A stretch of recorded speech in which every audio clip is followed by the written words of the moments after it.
Welcome to the Intifada Globalists, a podcast against international Zionism. I'm Anonsus. And I'm Doug. So, for today's episode of the Intifada Globalists, we've got a guest who is a friend of ours. He's an expert on the topic, and he's a great follow on Twitter. Based Meth Addict. How would you like to introduce yourself? Hello, my name is Based Meth Addict. I'm on Twitter at meth_slunker. I also have a Substack you can follow, The Unending Catastrophe .substack.com. You can find most of my information on my Twitter profile. Give me a follow. I am Palestinian. I'm an Orthodox Christian. My family's from Jerusalem, and glad to be here to talk to Doug and Ignatius on this subject. So I guess to start us out, one of the reasons we really wanted to have you on here is you are probably, of anybody I've seen on Twitter, like the most knowledgeable about kind of the history of Palestine, especially in relationship to Zionism. So, I guess I'll toss this one to Doug a bit. Doug, where do you think we should kind of start in talking about this? Sort of the history of the national identity and the history of the southwestern portion of the Levant having a distinct politics in the 19th century. Like, I think Based Meth could go over a little bit of the 1834 events and demonstrating that it is not the case that the Arabs, they just moved here when we made the desert bloom. There was no one here before. It was desert.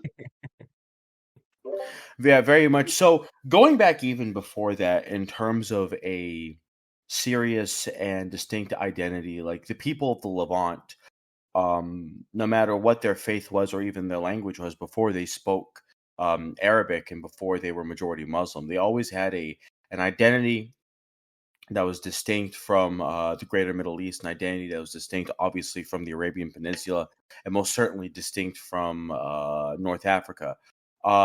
If you're it's called the events you're talking about, I'm going to assume we're talking about the Palestinian, the peasant revolt of the 1800s, where in a revolt a revolt that started in Gaza. Now, very simply put, like this was a revolt that started in Gaza. It was almost like a succession to the 18th century revolt of Dahr al-Umar.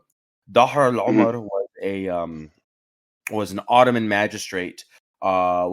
A Palestinian Arab from Safed, if I'm correct, which is in modern day northern Israel, magistrate for the Ottoman Empire, who, with the help of the Russian Empire, built a petty kingdom, sort of like the first king of Palestine in a way, that stretched from Gaza to Beirut. And he was well liked, he was well received, he was, in fact, he was so religiously tolerant that Christians from other part of the empire moved to his petty kingdom to live there because it was just so peaceful to live there. And that was part of how Dahr al-Umar was able to defeat the Ottomans, is that besides, the funding he got from the Russian Empire, he united with the Shiites of southern Lebanon and of northern Palestine, and he basically got the entirety of Palestine and Lebanon essentially to unite against the Ottomans. Unfortunately, when he was killed in the Battle of Akka by an Ottoman cannonball, his kingdom just sort of crumbled with him. And you could consider the 1834 Peasants' Revolt as a succession to that. And however you strike it, the Palestinians and the people of the Levant have always had a sense of identity, and by the 18th century, they were, if not earlier, they were done with the Ottomans, and they were tired of being ruled by Turks. Yes, and 34 in particular, it's interesting. It's a revolt against the Egyptian eyalet, the Ottoman, at this point not yet quasi-state, but not simply a distinction between those who speak Arabic and those who speak Turkish, but more specifically a Levantine revolt, like very particularly so. Oh yeah. The people of the Levant have always seen themselves as independent and independent of anyone else. So it's called. They're not Egyptians, and they didn't see themselves as Egyptians, and they weren't interested in being ruled from Egypt. And I think it's interesting, right? Because and this is something that Doug kind of alluded to, right? But often today, when you see these sort of Zionist attacks on Palestinian sovereignty, they'll say, well, why don't the Palestinians go live in Egypt? Or why don't the Palestinians go live in Lebanon or in any of the other kind of Middle Eastern countries? Like, why are they so particularly Because attached to I'm this not land? Egyptian. I don't. Well, what do you want? What do you want me to do? Live in a slum in Cairo, or go be a Bedouin in the Sinai Desert? Like, no, these are. That's not my people. That's not who I am. It's and the thing about it was like, oh well, you and the Lebanese are basically the same. It's like, yeah, the people of the Levant are, it's called share many similarities, but I'm not from Beirut. My father was born in Jerusalem. My father's family has a house in Jerusalem. The only reason why I can't live there is that the Israeli government won't allow me to get any kind of residency or passport in East Jerusalem in particular. And Mhm. what do I want to do in Lebanon? That's not where my family is. That's not where my family's from. Well, what would I do in Syria or in Jordan or in Iraq or Sheikh al-Sharm, right? As nice and as Yeah. pretty as it is, what would I do there? In Egypt, what would I do there? I don't have family or friends there, and I don't have any real or serious roots there. The only other place I would consider living besides Jerusalem would probably be Nablus, which is another town in the West Bank, traditionally known as Neapolis. But no, like Jerusalem is my home. Jerusalem is my home. And who are you to tell me where I should or shouldn't live? Like, who are you to tell me that? Like you go piss off back to the shtetl your grandparents crawled out of. Like, how about that? That's my take on it. If you sit here and tell me that, that's what I'm going to tell you. I mean, because here's the thing: I'm asking to go back to my ancestral land. You're asking to be able to live on my ancestral land. It's interesting that, and this is kind of a theme we've touched on before, right? The Zionist movement is very, very openly hypocritical. And so they will promote the most blood and soil nationalism imaginable for themselves. And for any other group, pretty much any other group, there are certain exceptions that they'll strategically back. Um, they will totally reject the idea that one's native soil is where they belong. And it's notable, right? Because in the case of Palestinians, we're not talking about people being expelled from a land hundreds of years ago or thousands of years ago or whatever. We're talking about in the lifetimes of a lot of people, right? Like right now with some of the settlements, it's like ongoing. Yeah, the homes that these people were expelled from, they still exist, and Israeli Jews still live in them. There are people who survived the Nakba, the catastrophe, the expulsion of 750,000 Palestinians, which was about 80% of the population from their land in 1948. There are people who are still alive who remember that because they were expelled from their lands. There are people who say, I was expelled from Safed. I was expelled from West Jerusalem. I was expelled from Haifa. I was expelled from Jaffa, now Tel Aviv. I was expelled from Beersheba or Ashkelon. Right? Those people are still alive. And their kids are obviously alive, and their grandkids. And so within our lifetime, and more specifically, either way, those people and their descendants are still forced to live in refugee camps, not just in the West Bank, in Jordan, in Lebanon, in Syria, right? In the giant concentration slaughterhouse that is Gaza, right? That's the issue. It's like they can literally see the land that they were expelled from the other side of the fence, and it's something that they live with, and it's something that they have to deal with on a regular basis. So it's not, again, we're not talking about something that happened like centuries or millennia ago. We're talking about something that's well within living memory and is something that they're reminded of because of their current living situation. Yeah, the idea that we're going to reject a refugee claim because, oh, that's 1948. That's so long ago. Like, buddy, Zionism's a 2,000-year-old refugee claim. Yeah, And it's besides, isn't there an event that happened 3 years before 1948 that you're telling me to constantly remember and never forget?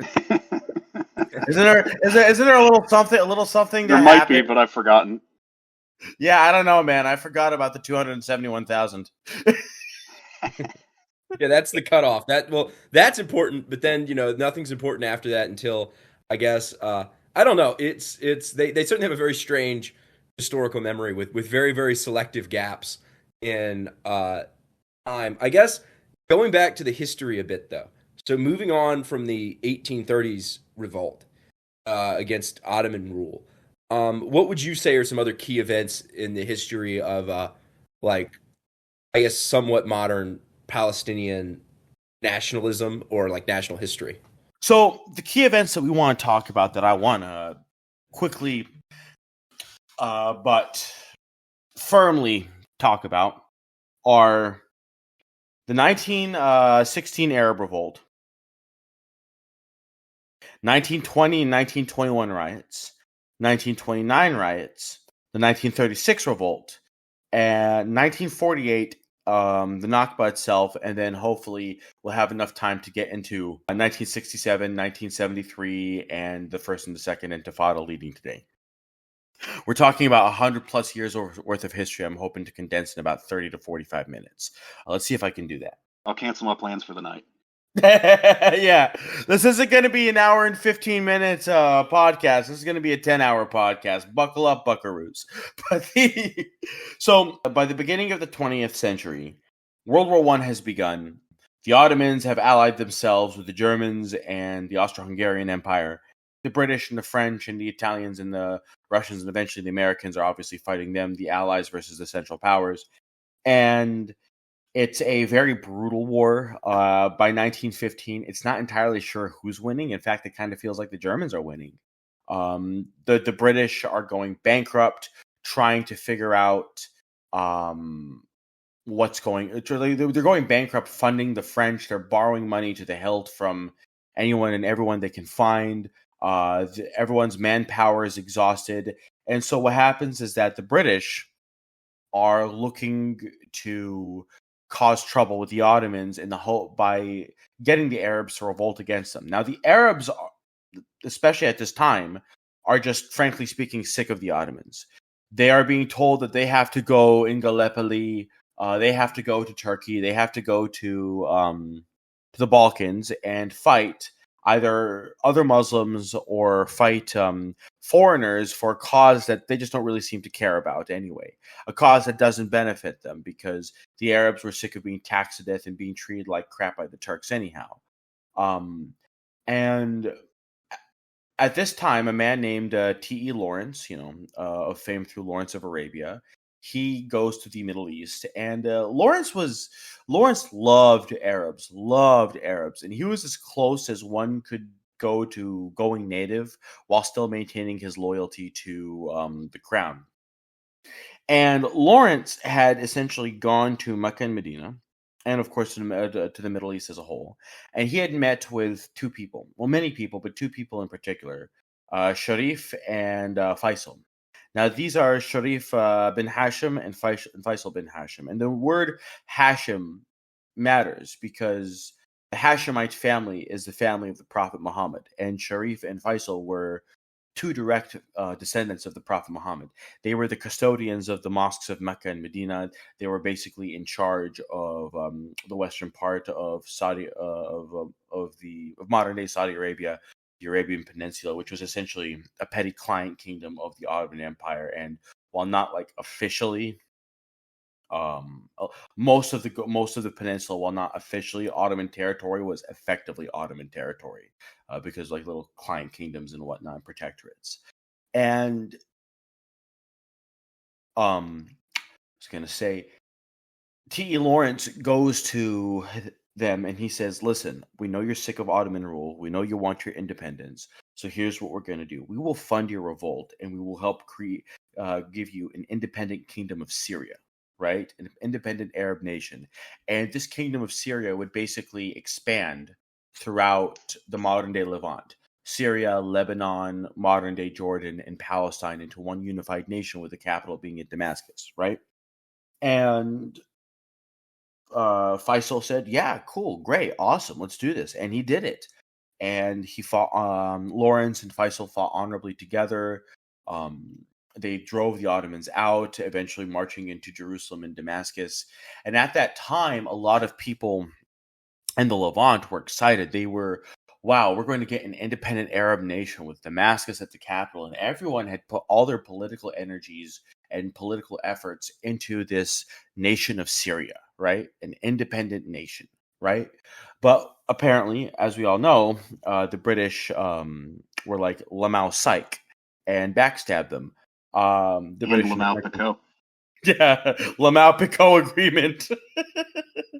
No, the Sykes-Picot agreement is what it was. And in order to understand the Sykes-Picot agreement, you have to understand a little bit about Zionism. And so Zionism, Jewish nationalist movement founded by Theodor Herzl, the basis of it being the population explosion, the Jewish population explosion of the within the Pale of Settlement, alongside a series of pogroms that had happened in the Pale of Settlement in the old Russian Empire as a response to Jewish communists murdering Tsar Alexander II.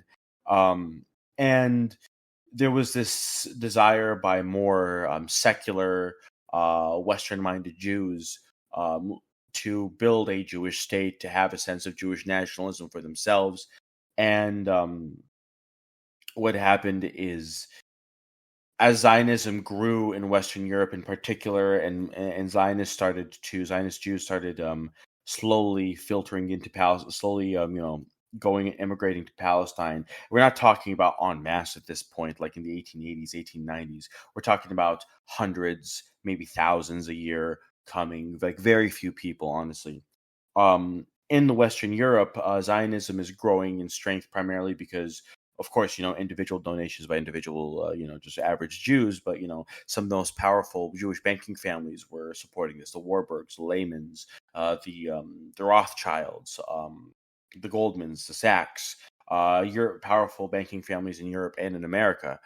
And one of these one of the more prominent Zionists, a guy named Chaim Weizmann, managed to find his way into the halls of power in the UK after solving Britain's munitions problems that they were having during the First World War. And Chaim Weizmann was able to get Arthur Balfour to produce the Balfour Declaration, which is, and I'm going to read it to you because I think it's really important that people understand what's being said here. And it's a really short document, but it's like very much one of the most important document. His Majesty's government view that with the favor the establishment in Palestine of a national home for the Jewish people, and will use their best endeavors to facilitate the achievement of this object, it being clearly understood that nothing shall be done which may prejudice the civil and religious rights of the existing non-Jewish communities in Palestine, or the rights and political status enjoyed by Jews in any other country. Right? And this was somewhat concerning to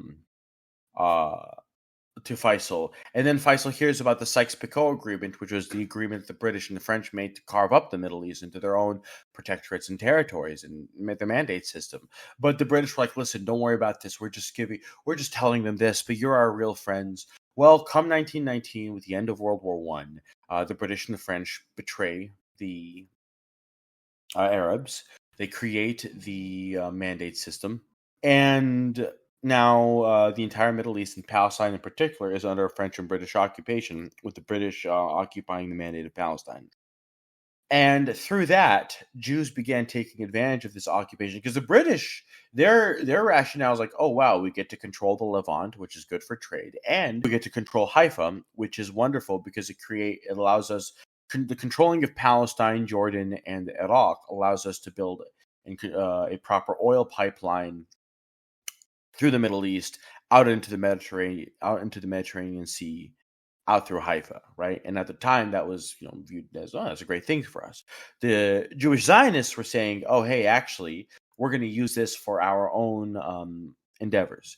Now, in particular, by 1919, when Jewish Zionists started immigrating to Palestine en masse, that's when they start to get very aggressive. Because prior to that, the Yeshuv, which is the Jewish settlement, which was the settler community, the settlers, when they built settlements, they built it far away from the Arabs. They initially wanted to just build these settlements away from Arabs. They're like, okay, we'll do our own thing, far away, blah, blah, blah. And when they did have contact with Arabs, it wasn't always most pleasant. But by 1919, the Zionists are aggressive. The Zionists are overtly hostile. They are trying to push people out of homes, buying land and buying homes from under people without them realizing it. You have Zionists marching in full uniforms, armed, up and down streets of like Haifa and Jerusalem, claiming we're going to make this Israel and we're going to kick all of you out. Like the Zionists are very aggressive and hostile towards the Arabs, and these aggressions and hostilities boil up into a riot in 1920, known as the Bani Musa riot in Jerusalem. And this is a big deal because by this time, because of the riot, I think it was about 50 Jews and 50 Arabs were killed. So basically equal number of people killed during these riots. The Jews call incest crying pogrom and anti-Semitism, demand the military government that was in control of Palestine be replaced with a civilian government that was run by Zionist Jews, in particular a guy named Hubert Samuels, if I remember his name correctly. And the military government at the ground is like, no, this is not a good idea. Don't do this. Don't let these people control the government here. The military had already been peeved by everything that's going on anyway, because many of these officers and soldiers that would occupy Palestine actually fought alongside the Arabs in the hopes of liberating Palestine, and they weren't happy with being forced to, in their eyes, betray the Palestinians. And they also really didn't like the idea because, in their eyes, and justifiably so, they felt that they were being used by the Jews to, to help them create a state for themselves. It's like, you're using me to build your own state, and I don't like this. The civilian government is created. The civilian government is not particularly nice to the Palestinians. They put restrictions in people's villages, telling people what they can do, where they can go. They have to have passes to be able to move around.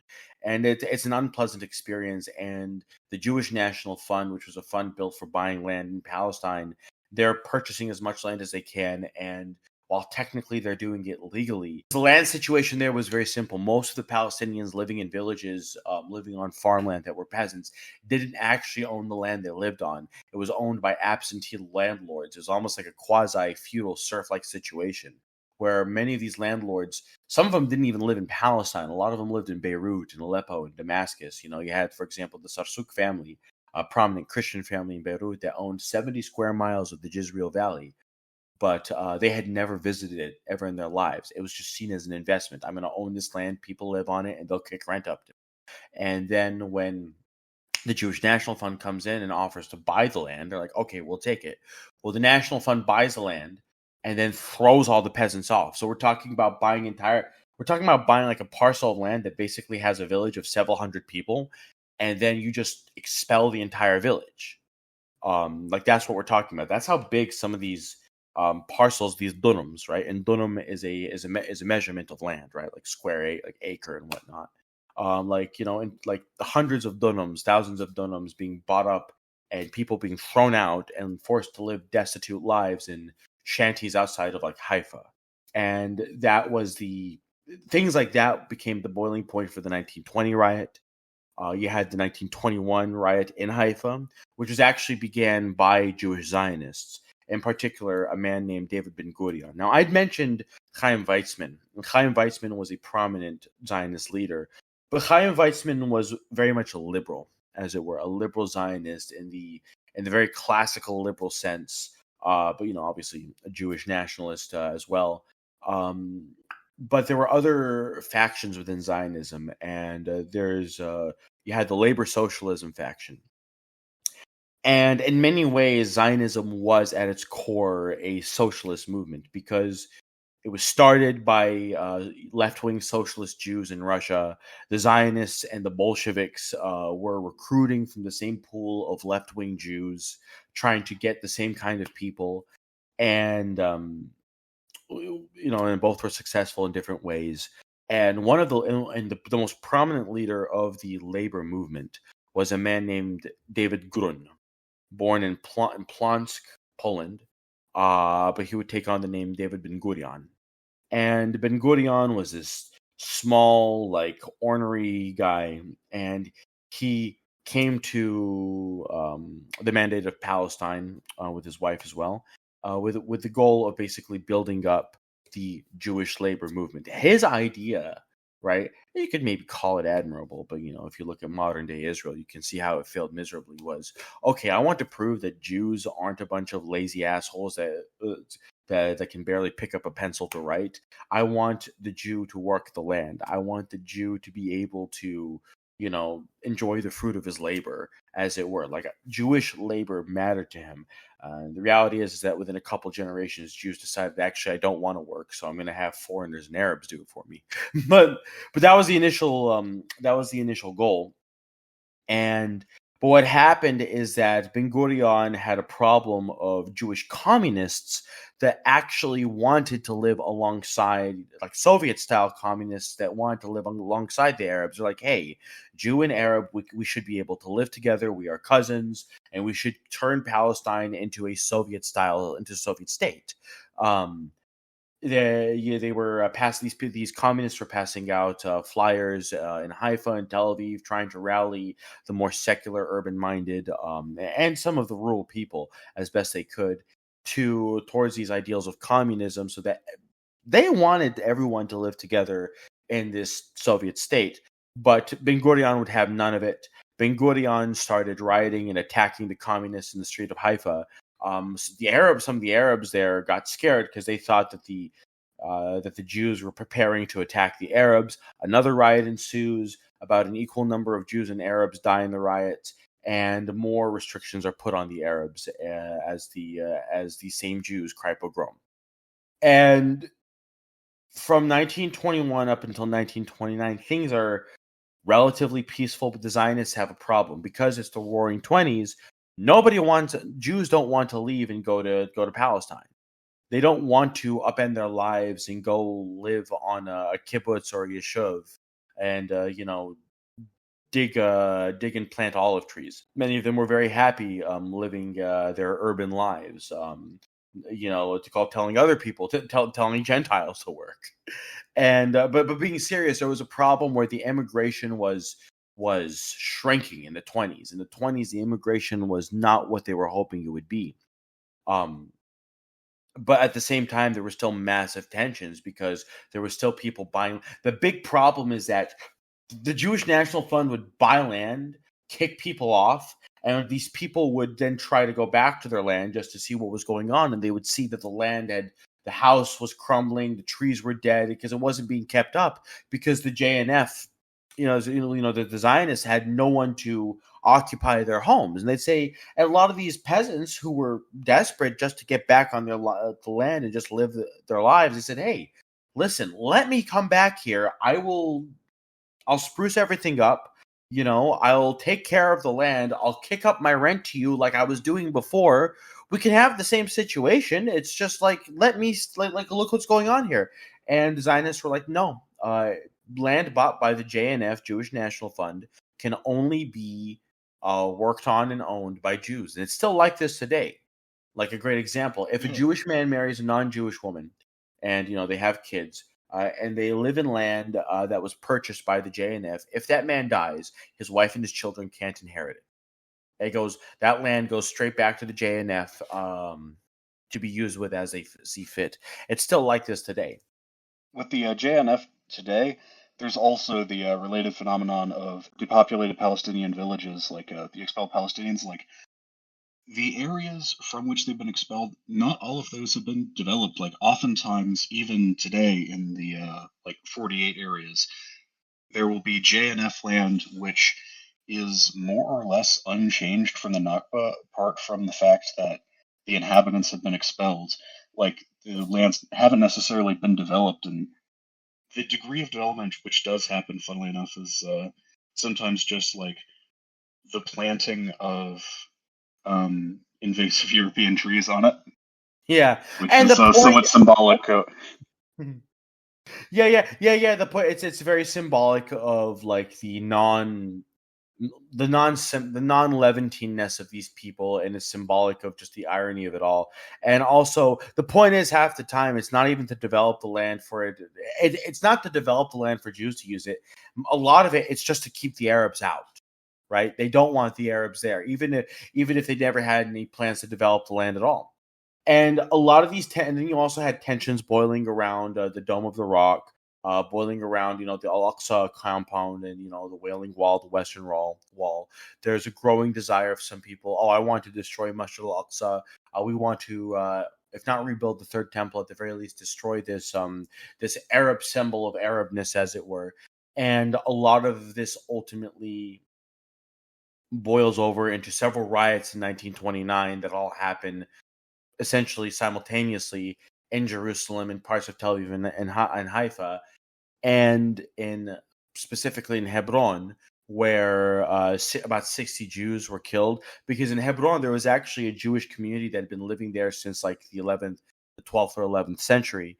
And all the just anger and the frustration that would happen because of the riots, people from outside of Hebron were going to Hebron to attack these people, while the native Arabs of Hebron defended, their Jewish neighbors they'd been living with for like 800 years, right? It was a small community, and these people had actually gotten along.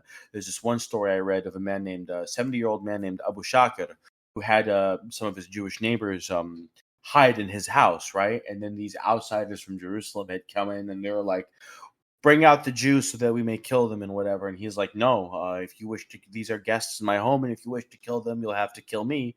And apparently some of their neighbors, some of these people defended their Jewish neighbors with swords. And I'm not saying this to be like, oh, actually a heckin' wholesome Chungus moment. It's just what happened, right? This actually did happen. So, it's something to mention. But what happened is that eventually the Jewish population, it was about 800 people. 60 of them were killed in the riots, and the end result was that the population was like evacuated. They were told, "Listen, it's best for you to go live in the Yishuv someplace else." And what happened in 1929 is that the British had done because in 1920 and 1921, the British had done commissions on both the 20 and 21 riots. And the commissions made it clear that while the immediate cause of the riots were the Arabs, the long-term cause were Arab frustrations and angers caused by Jewish hostility and aggression boiling over, right? And in 1929, the same thing had happened. They're like, listen, you can read these commissions for yourself. They make it very clear. These people are aggressive. These people are hostile. They're pissing off the locals. They're coming in en masse, and everyone's sick of them. And it boiled over into a riot. And so a 1929 white paper was declared. That 1929 white paper. I just want to make sure I understand that what this one says. I'm just going to Google it real quick. Basically, yes, it sought to limit Jewish migration and land purchases, and it also demanded that Jewish labor policies, that Jews, it severely restricted Jewish immigration, severely restricted Jewish land purchases. It told Jews that you actually have to hire Arabs. You can't sit here and say, no, I don't have enough people, that's why I have to bring in Jews. Like, no, there are enough people. Hire Arabs, and you have to pay them the same that you pay an Arab, right? It also officially recognized that the obligation to the Arab population was equal to that of the Jewish population, which contradicted the previous 1922 Churchill White Paper. And it was based on the Shaw Commission report, which was done in the Shaw Commission is what was a commission that investigated the 1929 riots. And the Zionists were pissed off by this. They were so angry that Chaim Weizmann was able to basically get them to retract that white paper. And of course, the Arabs were like, "Oh fuck! What are we gonna do here? Like, I mean, what's going on here? We have to do something." Now, part of the aggression, right, has to do with these Jewish militias. And after 1920, there was David Ben Gurion organized what he called the Haganah, and the Haganah was the primary Jewish militant group that was there to, quote unquote, defend Jews from Arab attacks and whatnot. When in reality, is mostly what they were doing is they were harassing Arabs and enforcing the land, what's it called, the land seizures, and throwing Arabs off their land. But then there was another man, because like I said, Zionism had many factions in it, and we spoke about liberal Zionism with Chaim Weizmann. And just to let you know, Weizmann and Ben Gurion didn't like each other. Like, I mean, they were rivals, but they weren't enemies. But they were rivals. Ben Gurion saw Weizmann as liberal and bourgeois. Weizmann saw Ben Gurion as uncivilized and couth. But there was a third Weizmann is a liberal, Ben Gurion a socialist. But then there's a third person I want to talk about, Vladimir Jabotinsky, who would change his name to Zeev Jabotinsky. And Jabotinsky was a fascist. And he was the founder of the revisionist movement, which did not like the fact that the mandate of Palestine would only be Palestine as we understand it now. Initially, the Zionists wanted all of modern-day Jordan as well, and all of that to be considered a quote-unquote modern-day Palestine. But and that's why they call themselves a revisionist. We will not accept a single revision to the original mandate that we want from the British. And that's. I was just real quick. That was a really ambitious goal at the time, considering I mean, Woodrow Wilson sent a commission at the beginning of the mandate period to measure demographics, and before this post World War I takeoff of Zionist settlement,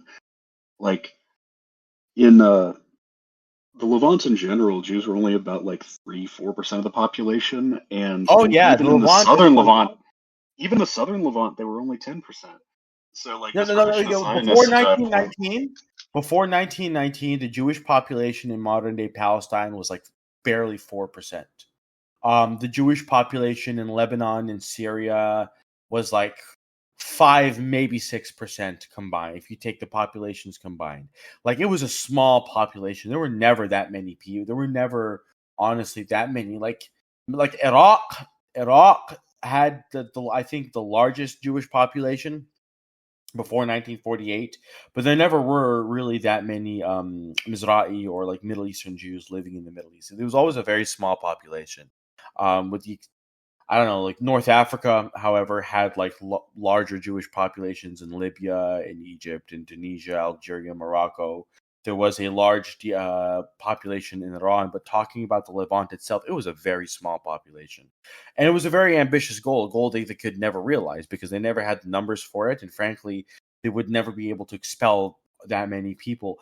But no, and here's the thing, especially in the early 30s, is that when these Zionists started talking to these different Arab leaders as some of these countries started gaining their independence, the Arab leaders were really pissed off because the Zionists were saying, hey, because what the Zionists initially wanted was Palestine, Jordan, parts of southern Lebanon, parts of southern Syria, and even parts of the Sinai Peninsula.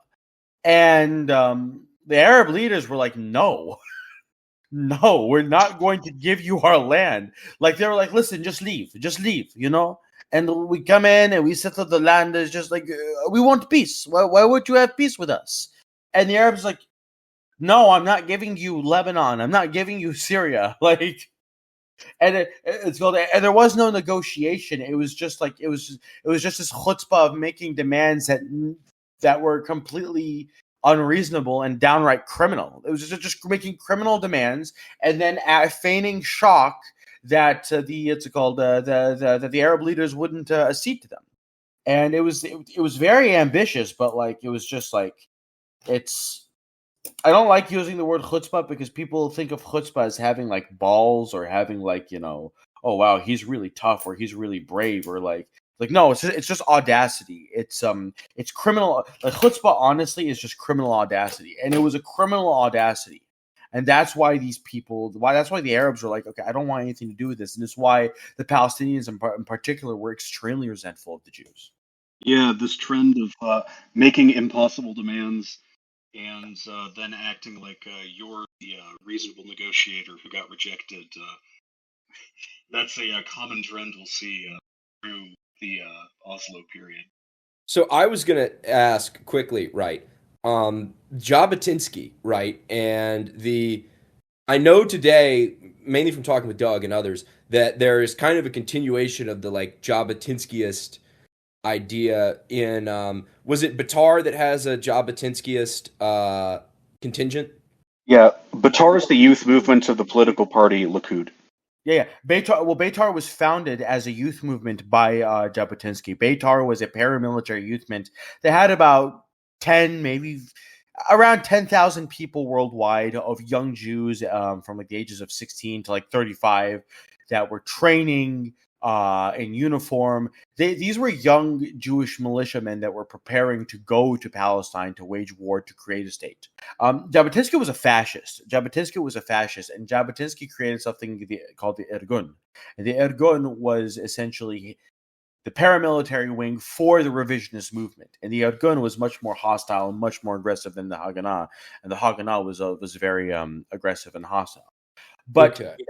yeah, so but getting from 1929 after the white paper and then the retraction of the white paper, for 7 years, from 29 to 36, it's still just this building and bubbling of tensions, until eventually, by 1936, the Arabs had enough. But I want to get back to 1935 because I want to talk about a man named Muhammad Izzuddin al-Qasim, right? That name, al-Qasim, should sound familiar to you and your listeners because Hamas's military wing are known as the al-Qasim Brigades, and they're named after him. Now, Muhammad Izzuddin al-Qasim actually was born in Latakia, which is a coastal city in Syria. And he was a Sufi, not a Salafist, but actually a Sufi imam and religious leader. And what happened is that he was a chaplain in the Ottoman army. He had served in the Ottoman army during World War I, and he saw how the Ottomans basically, at least in his mind, ceded territory to the Europeans, and he figured, well, if these were Turks, they wouldn't have ceded them very easily. So, ceding Libya, ceding Egypt, ceding other parts of the Middle East, to these, European invaders. He saw, like, well, these are supposed to be Muslim lands, but he figured eventually they're Turks, they don't care. And then come 1919, 1920, when the kingdom, when Faisal was trying to establish the kingdom of Syria, but the French had beaten him back, right, and basically destroyed his ambitions. He had tried to create a resistance against the French there, but had failed because the aristocracy, the Arab aristocracy of Damascus, were not really invested because the French had basically promised, oh, you try to rebel against us, well, we'll take all your money, we'll seize your bank accounts.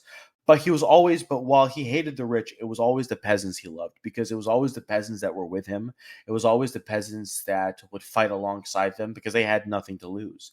And at that point, because he went from trusting in the Ottoman Empire to being betrayed by them, to trying to trust in a very, frankly, just complacent Arab elite that were like, you know what, like, whatever, so long as we're protected, we don't care what happens to the peasants. And then getting betrayed by them, and then he realized, actually, it's the peasants that I care about, because they're the ones who will fight with me. They are the ones who are on the land. They're the ones who care. So what happens is that in the 1920s, he goes to Haifa.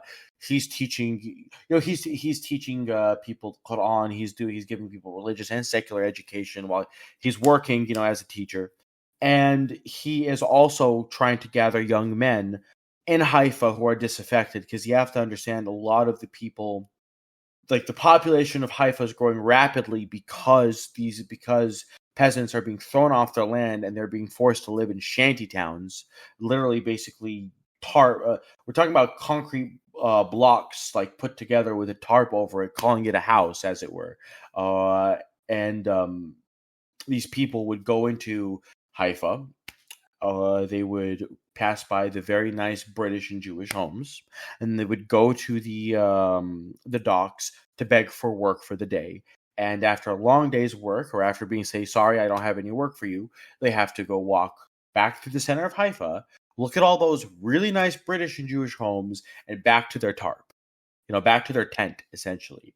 While they're, what's it called, like, you're a young man, you watch your elderly grandpa shit in a hole because there's no toilet. You're poor, you barely have enough lentils to feed your wife and children. You're angry and you're pissed off. Half the time when you're working, it's called after you get paid, you spend half your pay either getting drunk or getting high on shisha. What's it called, or because because life is just sucks. You're trying to numb the pain, and then all of a sudden, in comes Muhammad Izzuddin al-Qasim. He's thoughtful, he's sensitive. He's a sensitive young man, as it were. We love our sensitive young men, don't we, folks? But he's very pensive, but he's very fierce as well. And he says, "Listen, man, like, what are you like? We've dealt with these people before. Like, come and join me." And he gets his men, he stokes the fire of Islamic piety in them again. They're reading the Quran, he's teaching them about basic tactics, about what's actually going on. And by 1935 he's assembled a force of about 1,000 men, which he called al-Kaf al-Aswad, the black hand. This is a phrase that is like really popular amongst revolutionaries, whether right wing or left wing. They like to call themselves the Black Hand for some reason. But when I think of them, I think of like the Black Hand in Serbia and whatnot. But Kaf al Aswad, the Black I was going to Hand. say, yeah, I the first time you said that, I had to do a double take because for a second I was like, are we talking about Serbia? I No, guess that no, is the name for revolutionaries. yeah, no, we're talking about Palestine.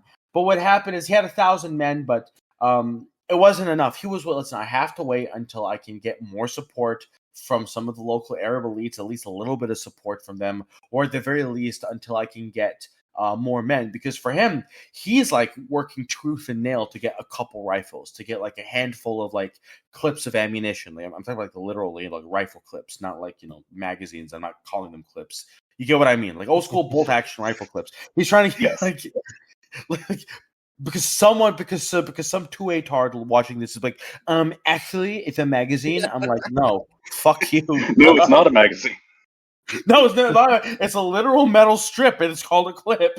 But he's like he's working tooth and nail to try to get a couple people to join him. He has to like they're trying to get a handful of beat up rifles, a little bit of ammunition, some explosives. But what happens is, and he's like, okay, I'm gonna wait until the time is right. And then what happens is that in 1935, on the docks of Haifa, a crate falls off a crane, it breaks open, and then all of a sudden, like the workers are like shocked, they're yelling and they're screaming. The local port police come up to see what's going on. They see a bunch of Arabs surrounding a crate that's broken open that has like guns and ammunition, and then everyone's like, they halt everything. The police, the British police, search the ship, and they find hundreds of rifles, hundreds of machine guns, hundreds of thousands of rounds of ammunition, dozens of grenades, and like lots of high explosives. And everyone begins to realize, and this is the frustration, and this is not the frustration, but this is just a sad point about the Arabs, is that they're always on the back step. By the time they figure things out, they're too late. And everyone begins to realize, and specifically Muhammad Izzuddin al-Qasim begins to realize, holy crap, these people have been preparing for war. And here I am with like 1,000 guys and a bunch of beat up rifles. My God, like these, like if that's one ship with hundreds of rifles and hundreds of thousands of rounds of ammunition, imagine what they've been smuggling for the past 20 years, right? So that ship, to be clear, so that was for like the Jewish militant force?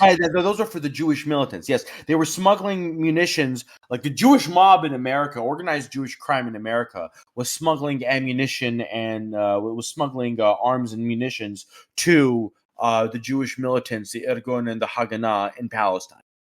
Okay. Yeah, and so what happens is that's when Muhammad Izzuddin is like, well, I've got to do something now. I can't wait. He felt that he had no choice but to act. So he starts with a small guerrilla campaign of ambushing British convoys, blowing up British trains, attacking policemen, attacking Jewish militants. But what happens is that a couple of his men are caught in an orchard, and they start, and there's a manhunt by the cops that eventually, by the British police and military, that eventually leads to Muhammad Izzuddin's hideout. And they're literally hiding out in a cave, up in the caves in these hills. And Izzuddin is like, all right, well, there's nothing left for us to do here. They've smoked us out. fuck it, let's go out in a blaze of glory, and they did. And his funeral was attended by tens of thousands of Arabs all throughout Palestine, and even I think outside of Palestine, because Izz-ad-Din represented al-Qasim. He represented freedom. He represented dignity. He represented Islamic and Arab independence against against oppressors, and that mattered to a lot of people. And Izz-ad-Din was man, he was just something else. And the thing is that everyone wants to sit here and say, like, every Palestinian and his uncle will tell you, oh, well, my grandfather, he fought with Izz-ad-Din al-Qasim, even though Izz-ad-Din al-Qasim only had like 1,000 men. Everyone will tell you, oh, my grandfather fought for al-Kaf al-Aswad, the Black Hand. My grandfather was just like, no, he didn't. But like, it's just a funny thing. But what happened essentially is that little mini revolt was the beginning of would set the stage for the 36 revolt that was ultimately led by another man I want to talk about, who is Hajj Amin al-Husseini. Now, one thing you have to understand about Palestinian politics, internal politics at the time, is that it was very much about, it was a very familial clan kind of politics.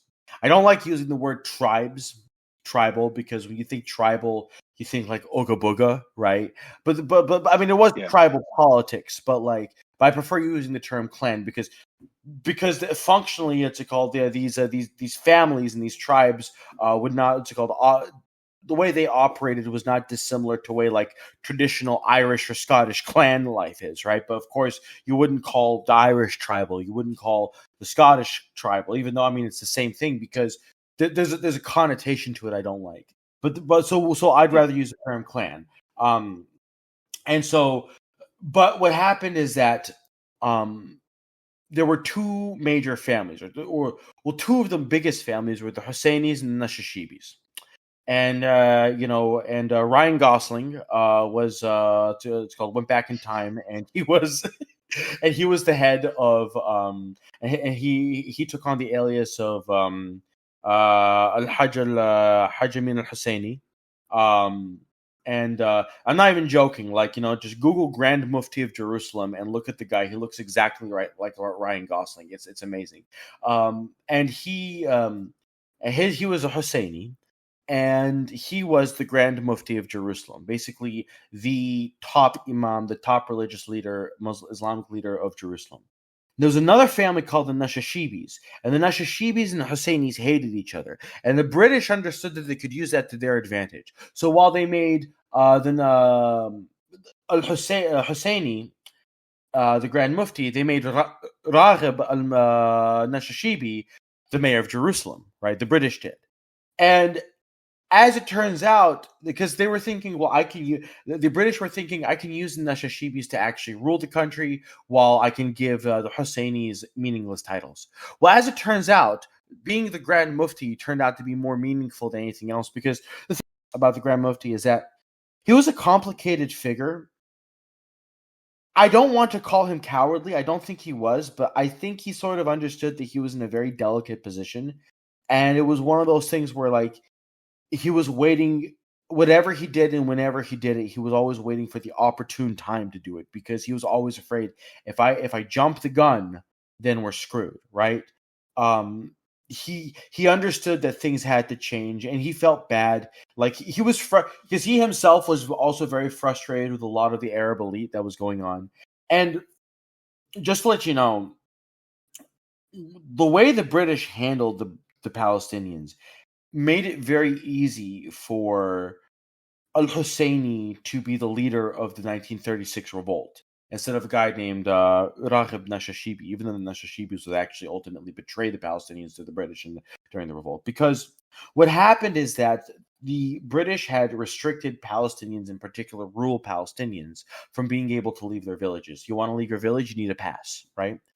The only people who could move village to village and move freely across the mandate were the Waqfs. And the Waqfs were the religious leaders.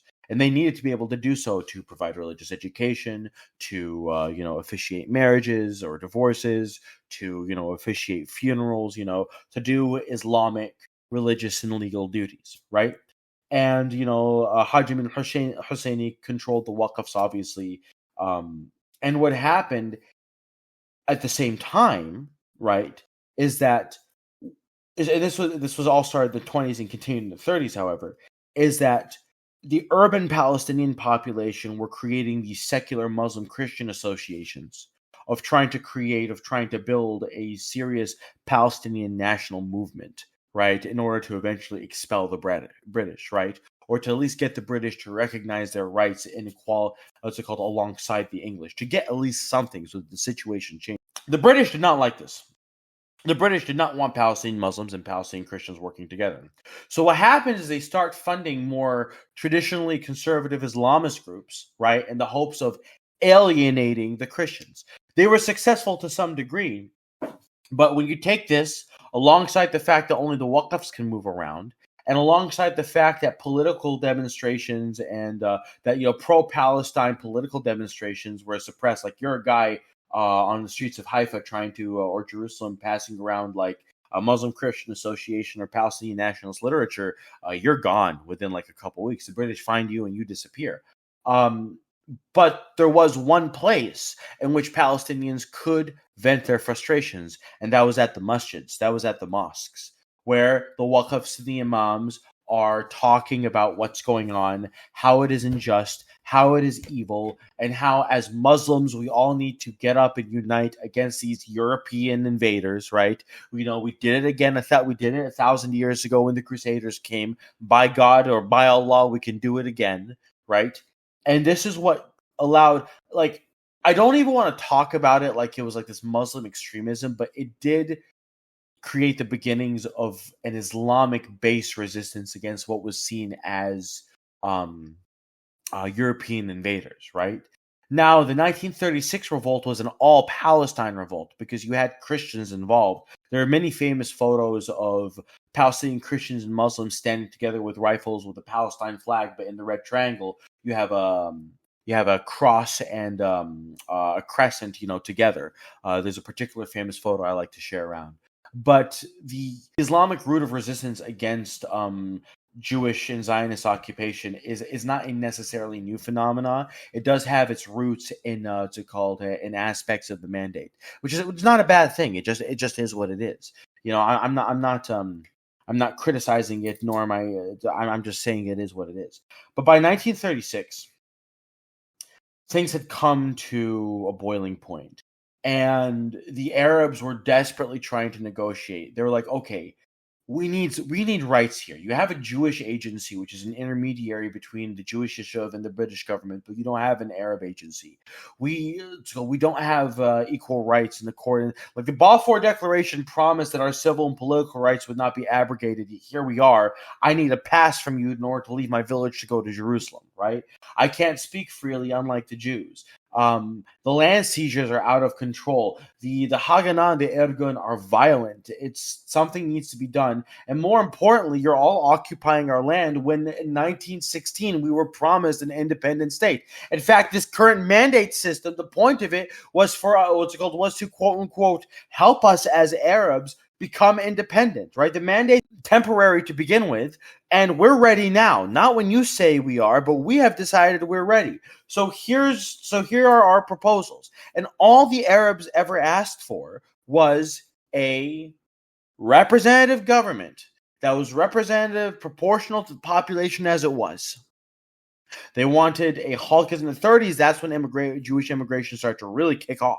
Right, and that's it's called like tens of thousands every between 50 to 100,000 coming in every year, and that's when if not more, and that's when the Arabs were like, we've had enough, we're done, and the British would be like, okay, well, what did the Jews think? And the Jews would say nope, and the British like, sorry, and then the Arabs are sitting here and thinking like, but you're the ones in charge here. Well, you can't tell the Jews to just accept it, And this is when Arabs started realizing at the time, because before like 35, 36, the Arabs were like, oh, this is just a European project, and the British are using Jews to colonize Palestine for their own interests. But then when they started really doing serious negotiations, and with the 29 White Paper, and with all the promises the British would make that they would renege on because the Jews didn't like them, That's when the Arabs started to rightly realize, no, this is not a European project. Actually, the Jews are using the British to create their own state. And what happened in 1936 is that the Arab Higher Committee was formed with Haji Amin al-Husseini at the head of it, and a temporary truce with the Nashashibi families, and basically a lot of the major clans as a whole decided to unite under this committee, under the leadership of the Grand Mufti, right? And it sounds like the Arab Higher Committee were more aware of the JQ than a lot of people who would brag about being anti-Semitic, Nazi, whatever on Twitter. Sounds like these guys knew they knew what the order of power was there. And initially they were thinking what everyone else. They were thinking that the British were in control and they were using Jews to populate the land. But then when they started really dealing with it, because they were like, no, the Jews are using the British because why? Because they're thinking, okay, why aren't they? Because the Jews aren't even negotiating, right? They're just every kind of proposal the Arabs brought forth, the Jews would just reject outright. And then the Arabs are thinking, okay, why aren't the British just making the Jews accept this? Everything. In fact, the last proposal before the Arab Higher Committee was created was literally something. It would okay, we'll have something where it's 2 Jews, 2 Christians, like a council that rules. With 2 Jews, 2 Christians, I think like 7 Muslim Arabs, right?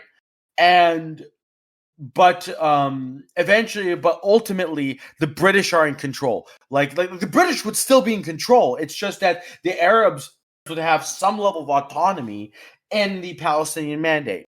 The British rejected it because the Jews rejected it, and that's when they'd had enough. And so what happened is that in 1936, the Arab Higher Committee was created, and they demanded a general strike. Okay, enough. No one's working.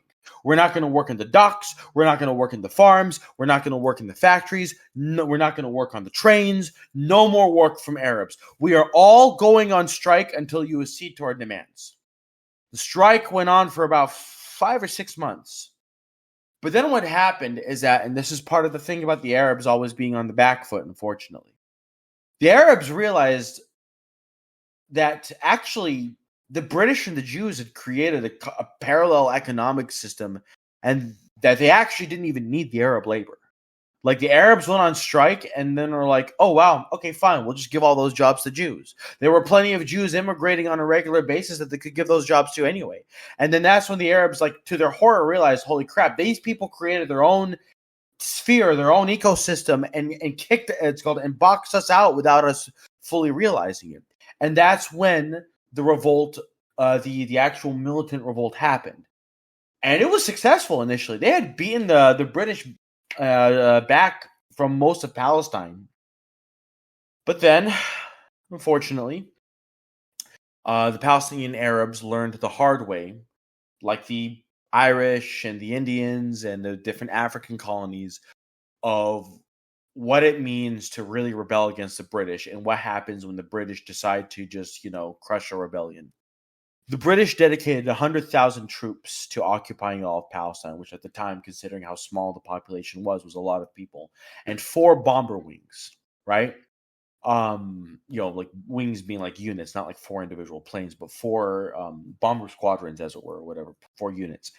And for 3 years, the British, with a guy like Ordo Wyndham, who is on the ground, who created these special night squads, terror squads is what it was, to go into villages and just demolish them and kill or expel most of the inhabitants.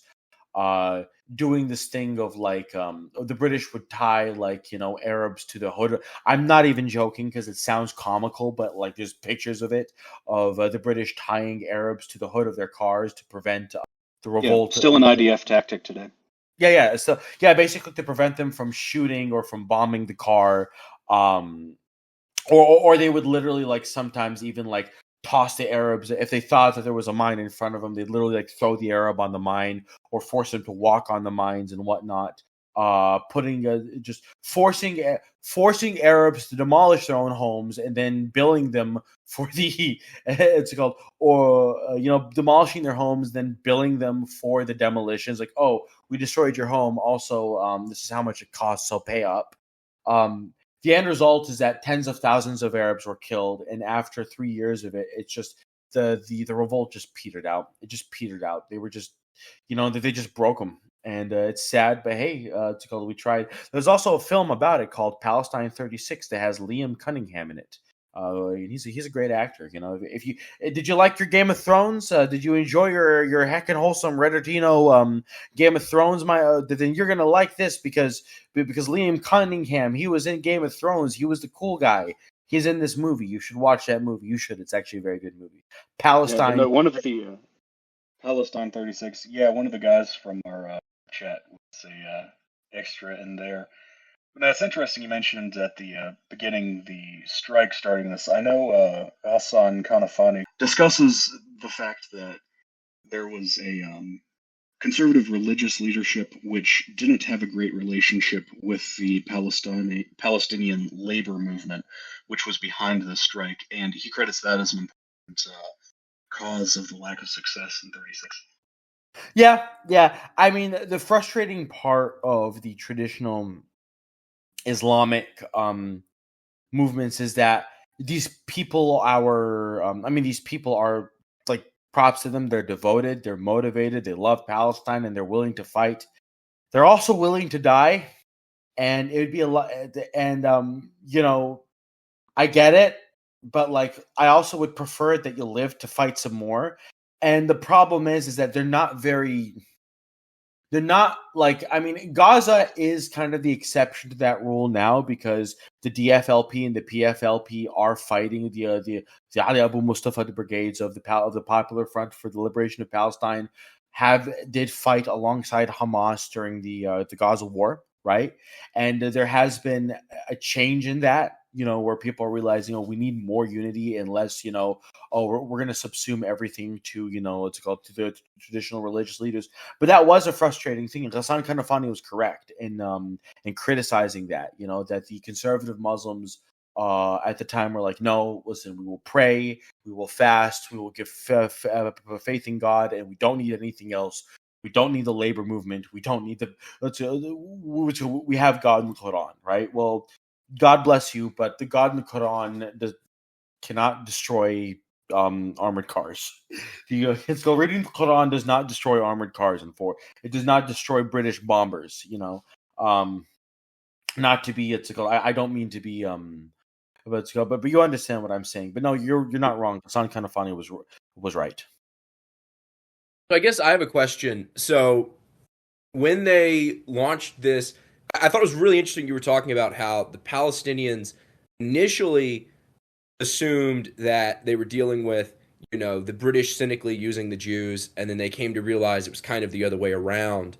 I assume they didn't expect that the British would be willing to devote, bombers and 100,000 troops to hold on to kind of a secondary part of their empire. It's not like they were fighting to keep the British Raj, which was, by far their most valuable colony. Yeah, I don't think that's the thing. Here's the thing. I don't think they were, and the part of the reason why they devoted so much time was because you had Chaim Weizmann and elite Jews in Britain that were demanding that the British do something about this, and the British, demanding that the British stop this. And here's the thing: to be fair to the British, I think people have to understand that this is the 1920s and 1930s, and people forget there was no mass television, there wasn't any Twitter.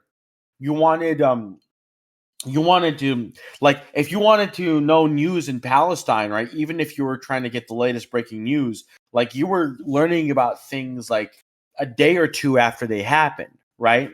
And the thing is that the average British lawmaker and politician, they only knew what the people on the ground were telling them, and the people on the ground were Zionist Jews that were telling them a story, right? It was only because a lot of the commissions, right? They would happen, but they would be stuffed, right? The commission would happen; it would put its report, but the report would basically not come up to. It wouldn't make Downing Street, and it's called. And what happened is that Chaim Weizmann was very good at creating his narrative for British politicians that they would hear. Because here's the thing: you're a British Parliament member. You are being told to vote on an issue on Palestine. You don't know anything about Palestine. but you do know Chaim Weizmann, and you figure, okay, I'll go to him. He's Jewish, he's from there, I think. And he knows, well, I don't know anything about this, and he's going to tell me these things. I'm like, what am I going to do? Like, who am I to tell him he's wrong? I don't know. I'm going to trust him, right? But then a lot of these people, like literally, it's just like they had like that. That's literally what a lot of this was, right? It's almost like you're like a congressman from Wyoming, and you have a you have to vote on a bill for sheep subsidies, and it's called for the Basque community, they call that lives there, and then you're being told, oh hey, let's vote on funding the Mujahideen in Afghanistan. And you're like, the fuck is Afghanistan, right?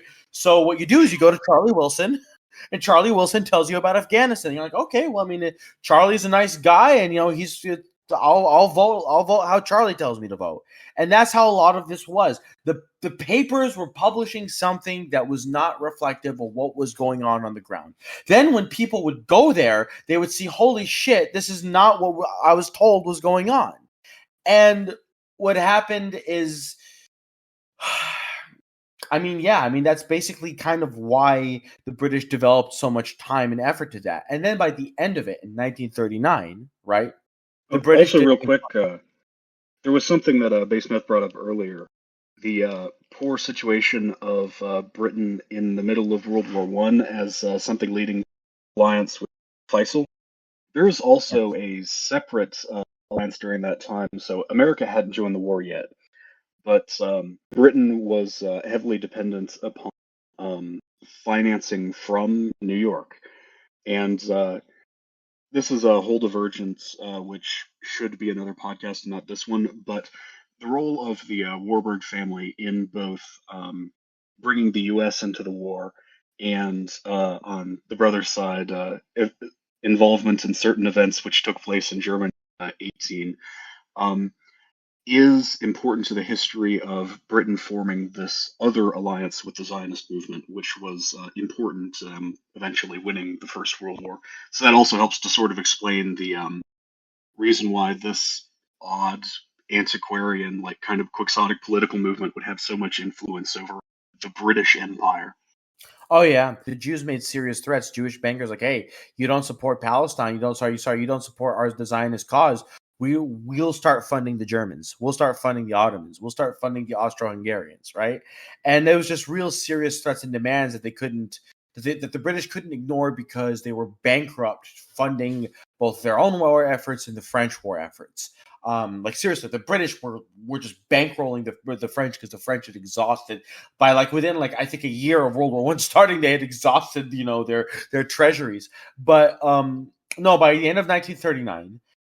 Another British commission, after nearly a dozen of them since 1919, had come up to investigate what the frick is going on. Why is it that these Zionist Jews are telling us that everything is nice and quiet and we're all getting along, but we constantly have to deal with these riots, and now we have to deal with an overt rebellion? These people figure out the truth, right? And actually, excuse me, part of the reason why the strike even happened is that the British had made a proposal of actually partitioning the land, I think, in 1936. And that's when the Arabs had seriously had enough. Like, wait, you promised us no partition, but here we are partitioning. And then 1939, the British had said, okay, we've had enough. We know you. Here's what's going to happen. Within 10 years, Palestine will be an independent state. We're going to try to reduce the immigration. We're clear on this. We're firm on this. And there's no partition. You guys are going to learn to live together, right? The Arabs were like, all right, fine. They have to understand, though, they had done this after expelling or killing most of the Arab leadership. Haj Amin al-Husseini was expelled to, I think he was in Lebanon at the time. A lot of the Arab leadership was either dead. Some of them were sent to I think the Maldives, right? Or Seychelles. Literally a bunch of Arab leaders were literally expelled to islands in the middle of nowhere so that they could never, in the hopes that they would never come back and just live and die there. Like they destroyed the Arab leadership, and the Arabs were basically leaderless for a lot of this. But they said, okay, it's okay. You have 10 years. We're creating a state, an independent country, and there's no partition, right? And what happened is that the Arabs were forced to accept this. The Jews were pissed off, and they said, you know what? We're going to prepare for war with the British. We're done with this. We want to expel the British. We're going to expel and kill all the Arabs. But then a certain event in September of 1939 sort of put everyone's plans on hiatus. Just a sensitive artist from Austria. He got a little motion, just got himself a little bit of motion, and the Jews did not like that. The Jews did not like that at all. And World War II happened, and honestly, oddly enough, during World War II, Palestine was actually really quiet. Like, besides the occasional attack and raid here and there wasn't much going on. Then, World War II happens. The Allies and the Jews ultimately are victorious in World War II. And then in 1946, the British make a decision of, okay, in 2 years, we're preparing to leave. And we're just going to sort of just continue what we were doing. But then at some point they decide, okay, not only are we preparing to leave, we're going to hand this over to the UN, and we're going to have the UN deal with it, because they were done. Like, the British were done. They were over it, right? They were exhausted by this. And the Arabs are kind of frustrated. It's like, well, what the fuck is the UN? Why do we care? Like, most of the people in the UN most of the member states of the UN aren't even within 1,000 miles of Palestine. In fact, it's only like a handful of countries, right? So, like, why do we care what they think, the Palestinians in particular?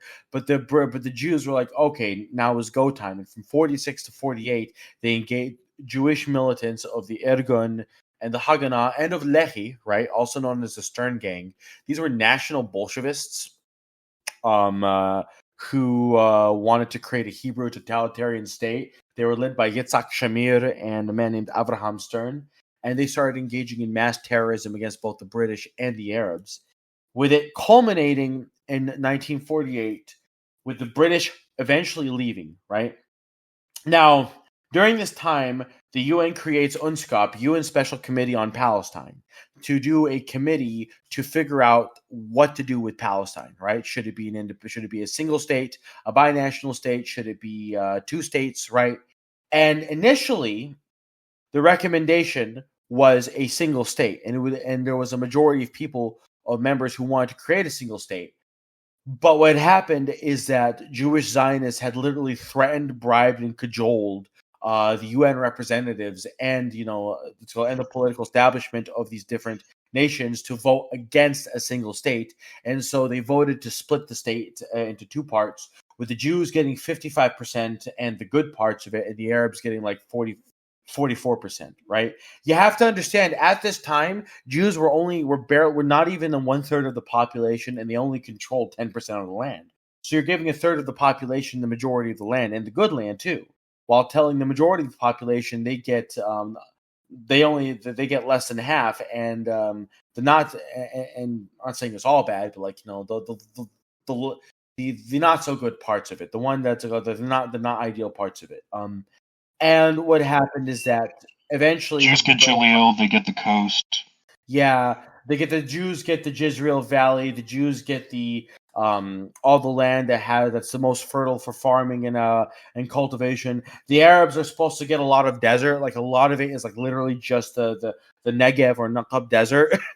And what happens in 1948 is that in the year in the lead up to 1948, David Ben Gurion and a lot of the Zionist leadership who were preparing to build and create that government. It's not just like they had spent the 2 years preparing, okay, this is the government we're creating. We are creating a government that's ready to go the moment the British leave, right?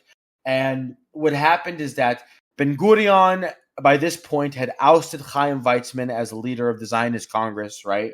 And Ben Gurion was the de facto leader. Ben Gurion was working alongside the Haganah and the Irgun, and they were preparing for Plan Dalit, which was their plan of ethnic cleansing and expulsion, right? And they had this serious plan that they actually started that actually started in, if I remember correctly, I think like December of 1947 is when they started ethnically cleansing the ethnic cleansings. Yeah, the first like big expulsion was Caesarea in February, but it was December of 47 Plan Dalit first kicks off. Yeah, Plan Dalit first kicks off, and then they're doing it. The Arabs are getting really frustrated and pissed off, and what happens is that this stuff happens for like several months, and the neighboring Arab countries aren't sure what the hell to do because Beirut, Amman, and Damascus and Cairo are now being flooded with Palestinian refugees telling stories of killed husbands and sons and raped wives and daughters, and the leadership, and actually the Arab leadership originally wanted nothing to do with this. They were hoping that that whatever happened in Palestine would stay in Palestine, and that they would just negotiate with whoever ended up being the government. They really didn't want much to do with this. Golda Meir, who would become prime minister of Israel later on, actually crossed the Jordan River to talk to the king of Jordan and create an agreement with him. But eventually, especially after the Deir Yassin massacre in April, right?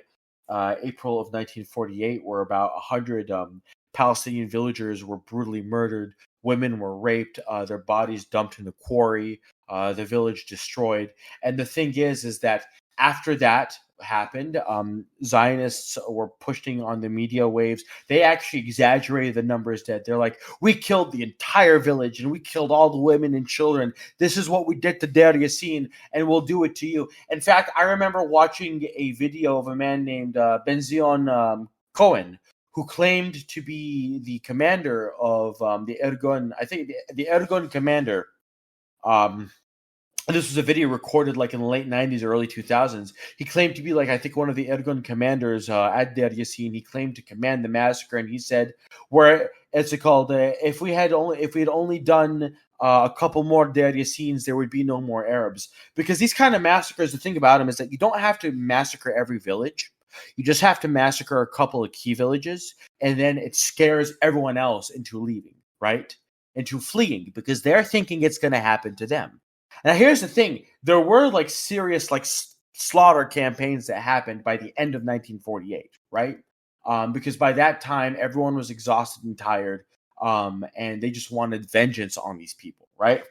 But what happened is that this happens. The Arabs realize they have to do something, but they only do something after the British officially leave, and then the day after the state of Israel is declared.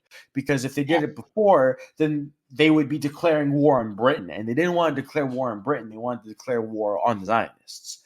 And so they do that. It's important to get the order of events here right, which you of course have, but in a lot of Israeli propaganda since 48, the way that the story has been told is that the Arab states invade the newly declared state of Israel, and only then do any Arabs leave. Like, they'll pretend that before the independence declaration, there were no Palestinians leaving Palestine.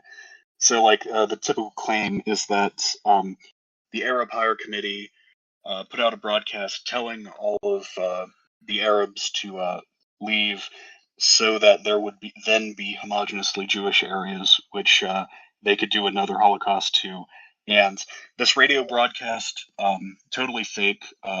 Walid Halidi, I think, is the first guy to study this in the 50s. But yeah, the order of events goes: expulsions begin, Declaration of Independence, then war. Then the Arab intervention starts after the Nakba is already underway.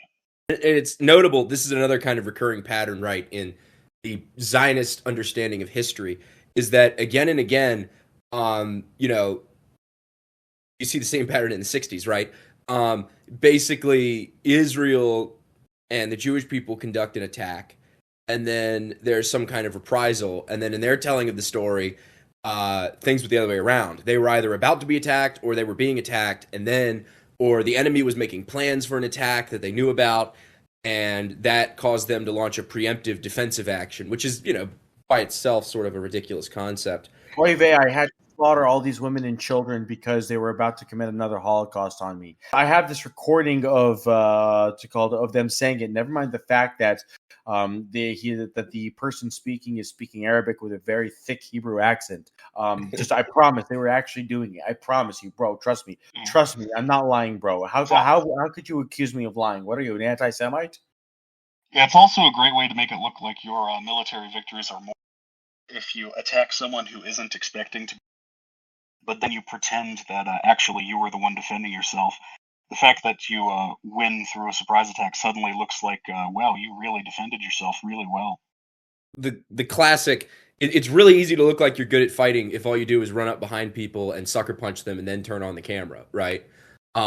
What do you know? It turns out you're really, really good at beating people quickly in a fight that, yeah, they don't expect, they're not prepared for. Yeah, it's kind of a recurrent pattern, I guess. But continue. Sorry, Based. No. So, here's the thing you have to understand about the Arab involvement, because it's Jordan, Lebanon, Syria, and Egypt, right?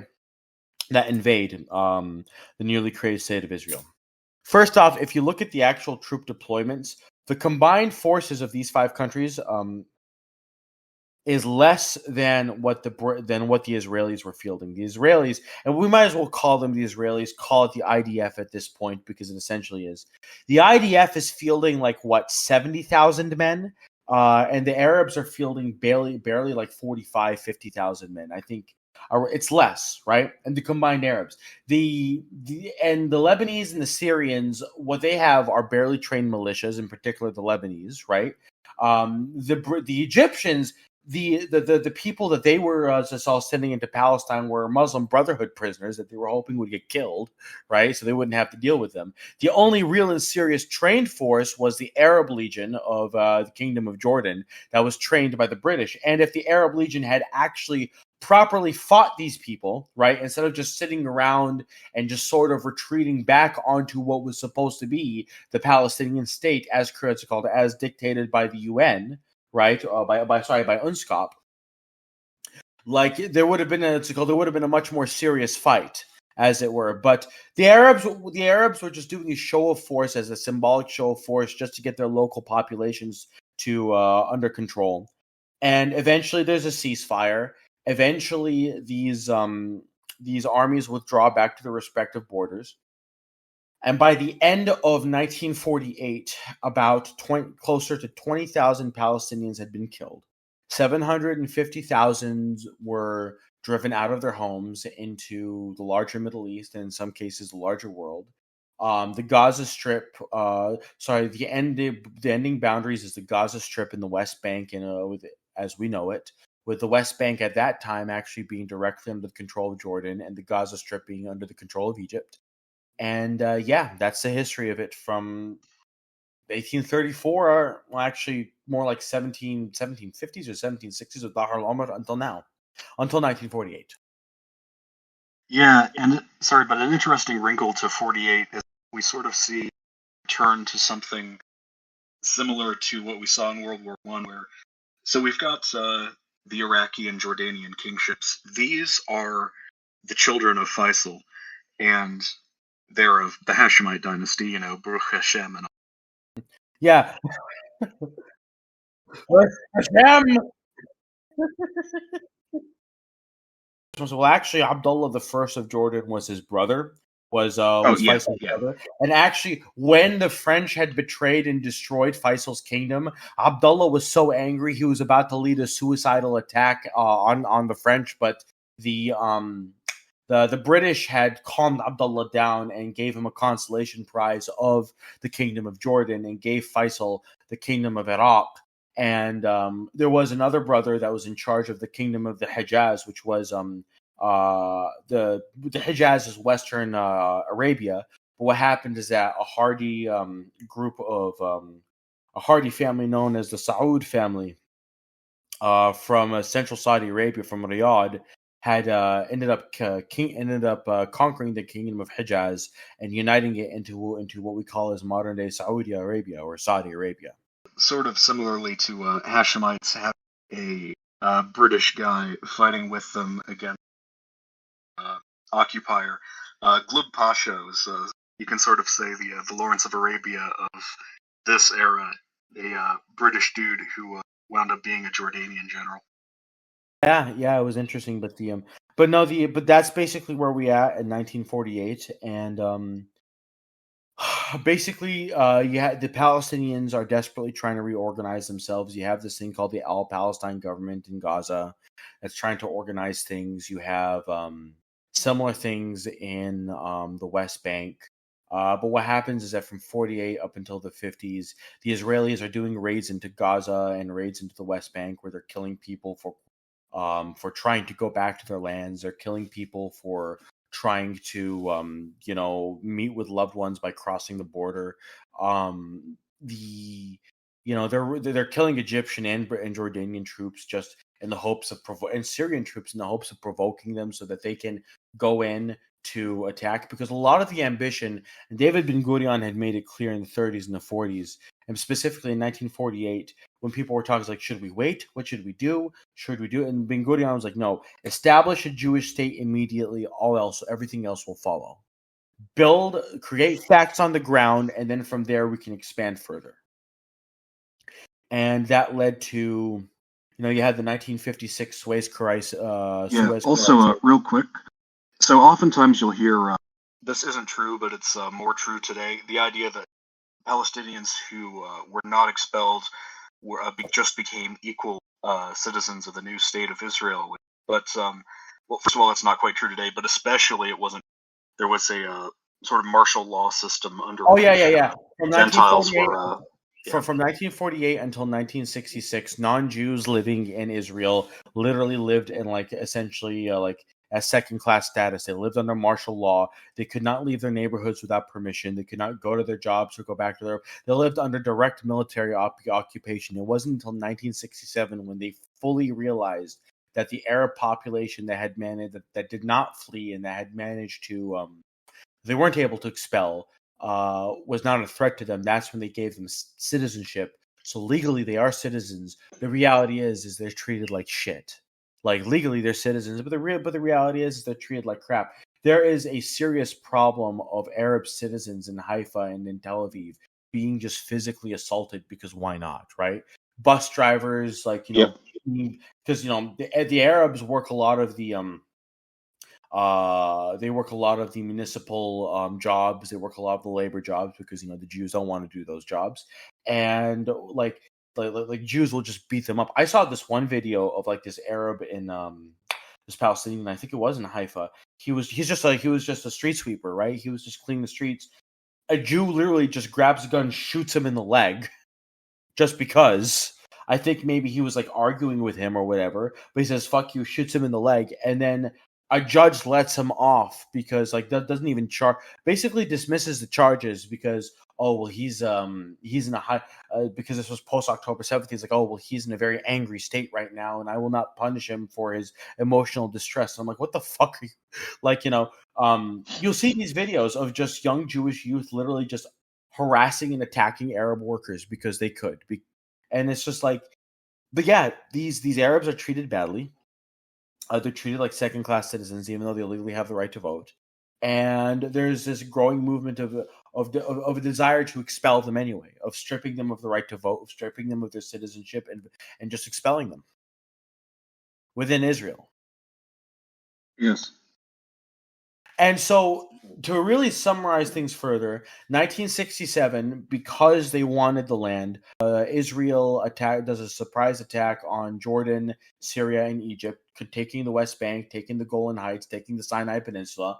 They call the Naksa, which is this is called the Naksa, which is the Nakba is the catastrophe. A Naksa is the setback. Where about 200, where I think close to 250,000 Palestinians are expelled, right?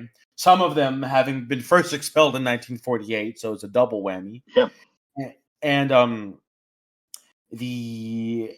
things are worse off for a lot of these people. 1973, the Egyptians and the Syrians, after being supplied and trained and building alliances with the Soviet Union, they launched an attack on Israel, a justified on attack October 7th. Yeah, October 7th of 1973, the Yom Kippur War, where the Egyptians managed to successfully take back all of the Sinai Peninsula, but the Syrians managed to get Mount Harmon. Right, they're not able to take back all of the Golan Heights, but they are able to take back Mount Harmon, which is or Jabal al-Sheikh, which is the largest, which is the highest point of the Golan Heights, which now unfortunately the Israelis control post al-Assad being gone. And what happened is this was seen very much as a victory in the Arab world. I mean, it was a victory, but like it was just like one of those weird victories. Primarily because the Israelis were about to be defeated, but the thing is that the Israelis threatened to nuke the Middle East, and the the Americans and the Soviet Union were not interested in being drugged into World War III in the Middle East for Israel. So that's when negotiations had happened, and the status quo was created from 1975 to 1982, from 1990 really, but like especially 82 to 83, you had the Lebanese Civil War, right? You had also real quick. I just wanted to emphasize in the 67 to 73 period. This setback was a hugely influential event on politics, which have occurred since. First of all, for the Arab nationalist states like Egypt of the time, this was a real setback for state-level Arab nationalism. But on the other hand, it was a beginning of an emergence of both an Islamist politics, although that wasn't as big in this part of the Middle East yet, and secondarily, more to the point, of the PLO. Yes, so the PLO began to rise in popularity. Because here's the thing, Gamal Abdel Nasser, the president of Egypt, basically formed the PLO. And he formed the PLO in 1962. Well, in the sense of like, it's not that he created it, it's just that he facilitated its creation. He gave the Palestinians the opportunity and the resources and the places to do it. And, the Arab League had welcomed the PLO into the league. And eventually, an engineering student in Egypt by the name of Yasser Arafat would take control of the PLO, and he would subsume many of the different Palestinian left-wing and nationalist factions into this larger organization. And the PLO became more and more popular as people don't understand, dude. Yasser Arafat was despised and hated by the Israelis. They hated him because he was legitimately fighting them as best he can. There were multiple times when the Israelis were trying to kill them, and he would literally he'd be Lamau Psych and actually escape Call of James Bond style on a motorcycle, right? It was like they were desperately trying to kill him. They could not stand him. And what happened is that eventually a lot of the PLO, especially post 1967, were forced to, as the Israelis occupied the West Bank and settlers started coming into the West Bank, they were forced to the PLO was forced to organize itself in Jordan, right? In Jordan, amongst the Palestinian refugees living in Jordan, and the PLO would end up creating like a quasi government in Jordan within Jordan. And the king was getting really frustrated with that. He was also worried about. He was worried about the Israelis seeing it as a pretext to invade. It's like, oh, look at these Palestinians. They're attacking from Jordan, and the Jordanians won't do anything. We have to secure Jordan for our safety, blah, blah, blah. It also doesn't help that the PLO did kill, the PLO assassinated, I think, one of the foreign men. Was it the prime minister? I think they killed in 69 or 70.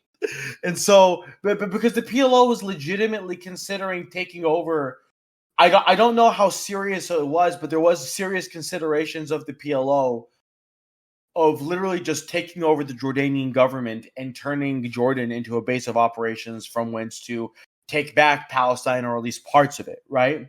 And, would have been based if it happened. Honest to God, all the Hashemite family ever had to do was just literally just be the base Palestinian leaders. They could have done it. They still did but that it would have been based, but honestly, that's a different can of worms. But what I was gonna say was in 1970, that's when the the Jordanians launched Black September, which was an operation to crush the PLO and drive them into Lebanon. It was successful, but it was successful, and it was so unpopular that like multiple generals resigned, and like the foreign minister of the Jordanian government literally defected to Algeria.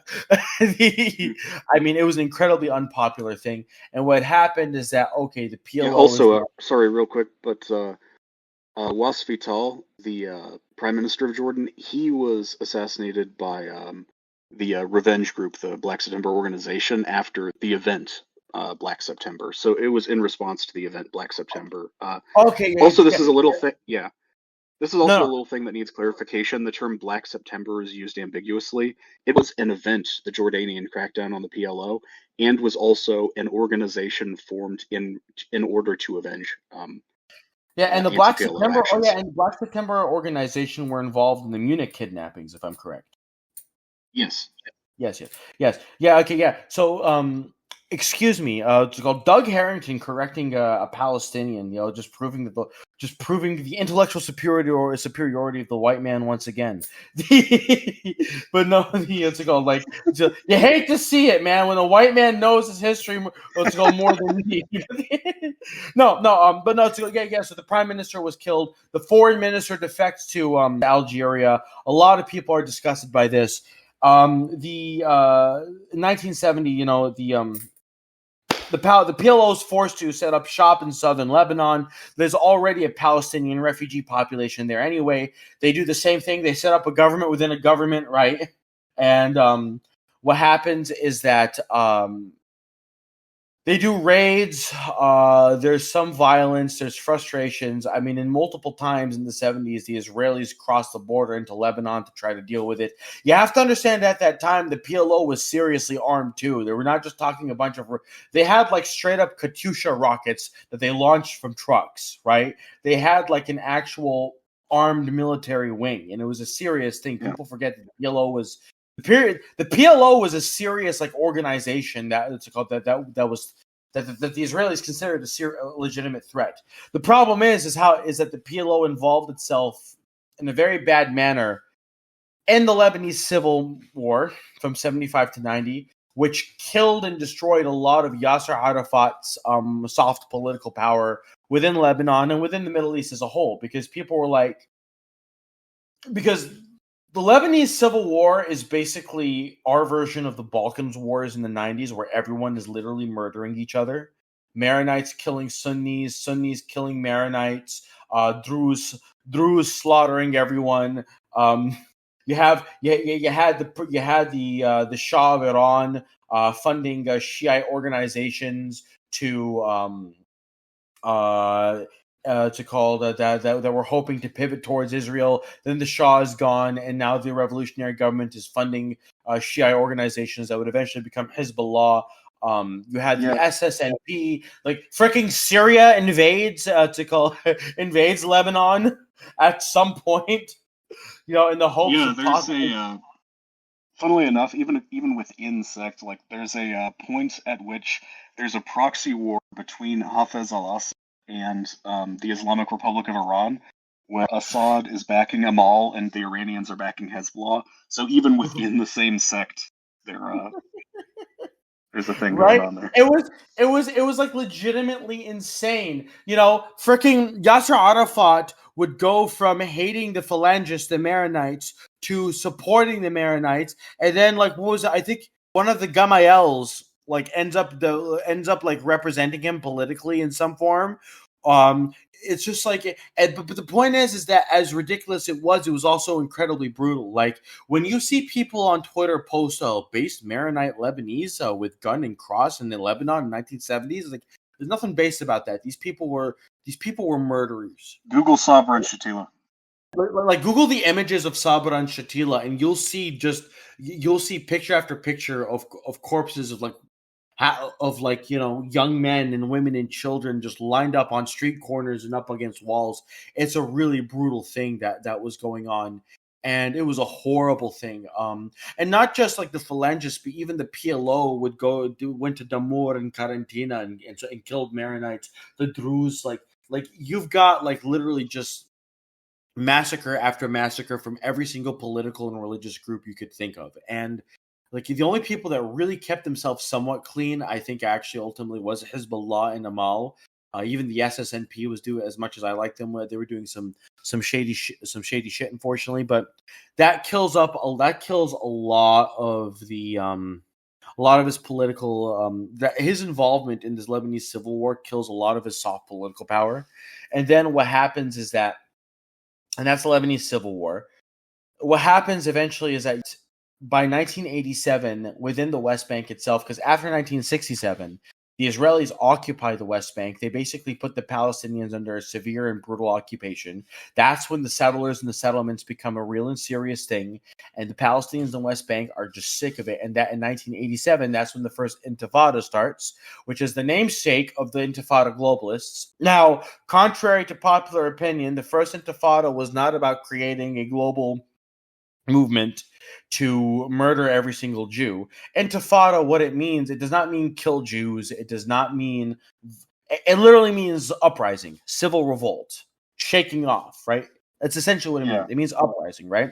Started in 1987. My personal favorite, sorry, it's just my personal favorite bit of Jewish fear of the term Intifada was the U.S. Holocaust Museum previously in their language material had referred to the Warsaw Ghetto Uprising as an intifada, but that word was spooking people, so they replaced it with the word muqawamat to make it sound less spooky and less Hamas-esque. But it's funny, it's like, that's literally what the M in Hamas stands for.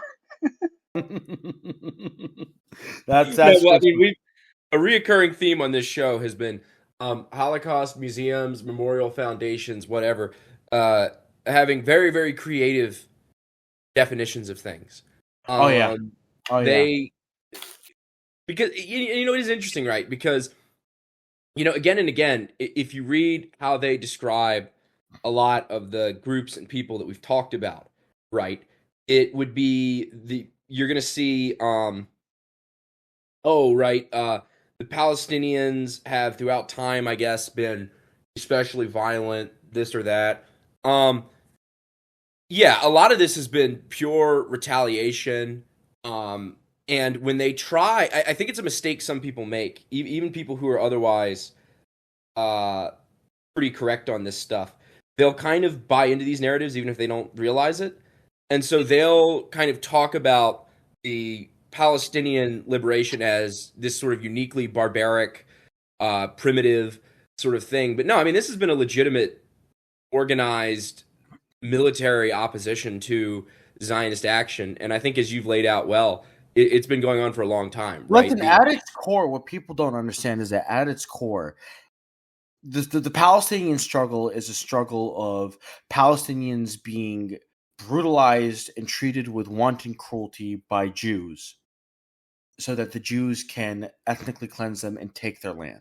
And that is why the Palestinians hate the Jews.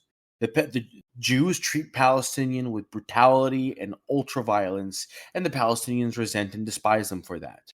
It's just what it boils down to. And you don't need... And they don't do it because they're radicalized by Islam or loony Marxists from Ivy League institutions brainwash them. It's like, no, you killed their children, you killed their wives, you killed their husbands, you killed their parents, you killed their brothers and sisters, you drove them off their land, you forced them to live in refugee camps where to this day these people they have no job prospects. They can't work because in Lebanon they're refugees and they're not allowed to do most kind of work. They have no education prospects. They are literally forced to live off of handouts created by UNRWA, the UN refugee organization. It's a horrible and miserable situation for these people, and you're shocked. And then like Jews will feign shock. They will feign shock that the Palestinians despise them. They're like, why do you hate me? You'll tell them why I hate you, and they're like, but why are you? But why do you hate me? Like, still, I don't get it. I just want peace. Why are you an anti-Semite? And it's a feigning of shock because they know what's going on. They just don't care. But I want to get back to it. So 1987, that was when the first Intifada starts. everything's boiling to a point. There's already riots, there's already protests, but that's when it's organized, and and it works because what happens is this: for the first 6 months or so, it's a peaceful general strike. The Israelis respond to it with like ultra brutality, right? Like what was it? Itzhak Rabin would be like, break their bones. There's torture. Yep. There's kidnappings. There's this one really sick story that this woman told me of, like, her father was accused of being involved in terrorism, and he was being interrogated by the military, like military police, and he's denying it. Listen, I'm not involved in this. I'm not involved in that. And then what happens is that the interrogators grab this guy's daughter and start stripping, and this guy, they've got him like, like handcuffed and like held down. They literally start stripping his daughter in front of her clothes, and this guy starts threatening to, and this interrogator, and this is like, this woman talks about that, what was done to her, right? Like, this is her, like it was a televised interview. She starts talking about how this interrogator literally, like, basically threatens to rape this man's daughter in front of him if he doesn't admit to what he did, right? And it's like the kind of torture, it's just brutal. It's just disgusting. It's just sick. It's just, but the thing is that, and eventually that's when Hamas in 1988 is when Hamas officially begins, and Hamas starts engaging in activities, right? Because the Intifada was officially called for by the PLO, and it's not doing well. And by the mid-1980s, Yasser Arafat had begun to lose some of his steam. And that's actually, I just wanted to add a little bit, like, some of the initial protests, like, were, like, before the endorsement of the PLO. Like, there was, like, protests going on before the PLO endorses and encourages them.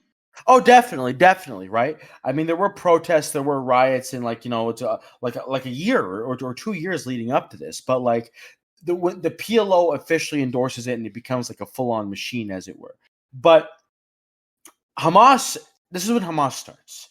So first and foremost, Hamas is not funded by Israel. Hamas was not created by Israel. Hamas is essentially a military extension of the. Hamas is an outgrowth of the Muslim Brotherhood chapter of Gaza in the Gaza Strip. The founders of Hamas, many of them were expelled into Gaza. Many of them aren't even from Gaza. They're refugees from Ascalon and from Ashdod and from Beersheba. Many of them witnessed the IDF kill their family in the early 50s, in the mid 50s, when they were orphans. They were orphans themselves. And Hamas is literally stands for Islamic Resistance Movement. That's literally what it stands for. Hamas is a portmanteau for Harakat al-Muqawama al-Islamiyya, right? Literally, the Islamic Resistance Movement, right? That's what it stands for. And Hamas is peeved. Islamic undertones of resistance start in the mid 80s. Because people are sick of Arafat, because they feel Arafat has accomplished pretty much nothing. People didn't like how he handled the Lebanese civil war. People are seeing how he's handling the Intifada, and people are like, okay, we've done our protest, now let's fight. Hamas says we're going to fight, and the thing is Hamas starts engaging in terroristic activities, right? By terrorism, what am I defining this as? They engage in suicide bombings, they engage in bus bombings, they engage in cafe bombings, with the goal of terrorizing the population. And the reason why, right? The reason why is because the Israelis had proven with the beginning of the first Intifada that they had full spectrum dominance and control of the situation. They could apply violence and force as they wanted, when they wanted, with impunity. And Hamas had realized the only way to actually force the Israelis onto the table, and the PLO ended up involving themselves in this too as well. But the only way to actually force the Israelis to accede to anything was to scare them, and was to scare the population, because everything that's happening in the West Bank, that's across the border. The average Jew in Haifa or in Tel Aviv or in Beersheba or Eilat, they didn't have to think about that. They didn't have to think about that at all. Like, it was literally out of sight, out of mind. They could just turn off the radio or the TV broadcast if they didn't want to think about Israeli settlers or Israeli troops beating up and killing Palestinians. They could just pretend it wasn't happening. However, Hamas and certain factions of the PLO brought the Intifada to the Israelis. With bus bombings and cafe bombings in Tel Aviv and Haifa. Scared the crap out of these people. Terrorized them. Literally terrorized them. And forced them onto the table. They used that kind of violence, literally a violence in response to the violence that they were receiving. It's called Israeli Jews were terrorizing Palestinians. We'll terrorize you right back. We'll scare the crap out of you too. You know, maybe don't go on the bus. Maybe don't go to a cafe. It's go. You want this to stop, and you want this to stop happening. How about you accede to our demands? And it's from 6 years of this, and you have to understand as well. Israel had already suffered a reputational setback because of its involvement in the Lebanon civil war, and the Israeli reputation was suffering a serious setback because of the Intifada, because people were seeing Arabs getting the shit kicked out of them by Israeli police and by Israeli military, and they're seeing people get killed, and it was horrible and it was miserable. And that's when the first Madrid conference started, where Palestinians and Israelis began to negotiate, and that is when the Oslo Accords begin, and that's when the Oslo peace, quote unquote, peace process, that horrible, awful, terrible thing that I can't stand, starts. And I actually, Doug, because you know a lot more about Oslo than I do. Actually, my focus is really more on the. I feel like I know you do. I don't know as much about Oslo than I'd like to. I just know just the very basics of it. Yitzhak Rabin starts doing negotiations with Yasser Arafat. The negotiations really are bullcrap because Yitzhak Rabin never agrees to recognizing a Palestinian state. He only agrees to the possibility of recognizing a Palestinian state in the future, while the PLO, because the PLO officially declared a Palestinian state in 1988 with the Intifada, but the PLO, as part of the Oslo Accords, officially recognized Israel and officially recognized the 1967 borders. But the Israelis never reciprocated that. In fact, and Yitzhak Rabin is assassinated by an ultra Zionist. Very likely, it's not. There are people who believe that Netanyahu was actually involved in that somehow. That Netanyahu, at the very least, knew that it was going to happen and didn't stop it. Ben-Gvir was more explicit about this. Netanyahu was a bit dog whistly. Some of the the Kahanaists were much more explicitly making death threats to Rabin beforehand. Oh yeah. Well, here's the thing: is that Rabin's wife would blame Netanyahu for the death of her husband up until her death. Like she would always, I blame Netanyahu, I blame Ben-Gvir. Ben-Gvir actually one day went up to a personal car and stole the emblem from the car. He said, "If I can touch the car, I can touch Rabin." Right? That's what he famously said. And then Netanyahu becomes president, much to Clinton's chagrin. Because what happened is Shimon Peres officially takes over. Up until the next election in '96, and Netanyahu becomes president. Netanyahu is waffling on the accords and the agreement. The Oslo Accords turn the West Bank basically into a quasi-occupied zone, right? But the thing is that from '96 up until 2000, because everything is just just waffling, eventually a second Intifada occurs. That second Intifada starts when. Now, correct me if I'm wrong on this. That second Intifada starts when Ariel Sharon, defense minister of Israel in the 80s. Sharon was president, or was it Barak? Barak, with prime minister. Barak was prime minister, and Sharon was in opposition at the time. He goes up to he goes up to the town, to the Al-Aqsa compound, and he says Jewish prayers, I think, in front of Masjid al-Aqsa, if not in Masjid al-Aqsa, and that's what really just kicks off the Second Intifada. That's when the Second Intifada starts to take a really seriously Islamic bent, because by this time people were kind of sick of Yasser Arafat, and people in Hamas was becoming more and more popular, in particular in the Gaza Strip. But this time around, like the Second Intifada, like it breaks the back of the Palestinian resistance. The IDF is successful in basically neutralizing resistance in Tulkarm and Jenin and these other places. And so what happens is that the Second Intifada starts, it fails. Yasser Arafat eventually dies. A lot of people believe he was killed by Israel. He was poisoned. Honestly, I do believe that myself. And eventually he was going to die because he was getting really old at that point. But Mahmoud Abbas takes over. He's taken over since he's been in control since 2005. Abbas is basically Mahmoud Abbas in control of the West Bank portion of what was to become PA territory in the Oslo Accords. Gaza Strip, certain events, which Abu Mazen isn't super welcome there right now. Yeah. Also known since 2007. Abu Mazen. We don't like Abu Mazen up here in Gaza. Get your PLO ass back to Jenin where it belongs, boy. But what happens is that elections happen. Here's the thing: in 2005, elections happen after the death of Yasser Arafat. Hamas actually wins the plurality of the votes. So Ismail Haniyeh should have been prime minister or president of the PA.